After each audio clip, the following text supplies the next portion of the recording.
দিন দিন দুষ্কৃতীদের বেলাগাম দৌরাত্ম্য বাড়ছে হাওড়ায়।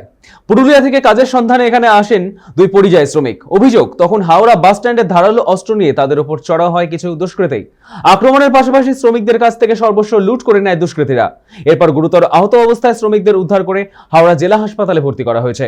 জানা গিয়েছে দুজনের অবস্থা বেশ আশঙ্কাজনক। এই ঘটনাকে ঘিরে রীতিমতো চাঞ্চল্য ছড়িয়েছে গোটা এলাকায়। বারবার এমন ঘটনার জেরে সাধারণ মানুষের নিরাপত্তা এবং পুলিশের ভূমিকা নিয়েও উঠছে একাধিক প্রশ্ন।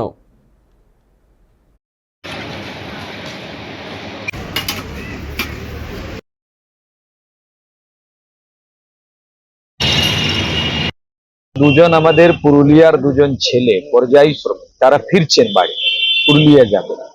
তাদেরকে এই হাওড়া বাস স্ট্যান্ডে ব্রিজের কাছে তাদের অচমকা ছুরি মেরে মানে গুরুতর ভাবে আহত করে তাদের জিনিসপত্র কেড়ে নেওয়া হলো, যাকে আপনি বলতে পারেন লুট।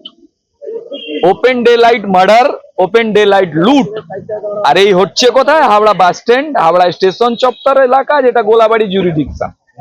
আর এই সব এলাকায় গৌতম চৌধুরীর চেলা চামুন্ডারা এগুলো চালাচ্ছে। আমার কাছে প্রুফ আছে, আমি বুড়ি বুড়ি কমপ্লেন দিয়েছি। ছেঁড়া জিন্সের কারোবার থেকে শুরু করে ট্যাক্সি দালালি থেকে শুরু করে গ্রাম বাংলা থেকে আসা গরিব ছেলে মেয়েদের সাথে হেনস্থা করা হয়।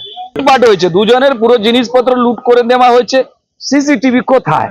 কোথায় আইবিএসবি? এরা আমাদের সাধারণ মানুষের ট্যাক্সের পয়সাতে পুলিশের আইবিএসবি সিসিটিভি, এই নতুন কমিশনার টোটালি ফেলিওর। দলদাস গৌতম চৌধুরী চেলা চামুন্ডা হিসেবে কাজ করছে।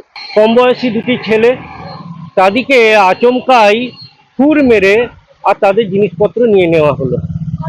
তারা সেখানে রাস্তায় লুটিয়ে পড়লো এবং আমরা খবর পেয়ে আর অন্য লোকদের মাধ্যমে হাওড়ায় হাসপাতালে তাদের এখানে নিয়ে এসেছি। পশ্চিমবঙ্গের পুলিশ মুখ্যমন্ত্রী তিনি শুধুমাত্র এসআইআর এবং ভোটের জন্য ব্যস্ত, কিভাবে বাংলাদেশি রোহিঙ্গাদের রক্ষা করবেন সেই জন্য ব্যস্ত।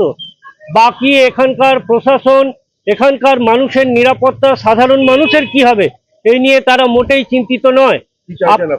আমরা চাইছি যে কোনোভাবেই হোক, শুধুমাত্র এই দুটি ছেলে নয়, পশ্চিমবঙ্গের নিরাপত্তা, সাধারণ মানুষের নিরাপত্তা সুনিশ্চিত করার জন্য আর এখানকার শাসন ব্যবস্থাকে আরো কঠোর করতে হবে।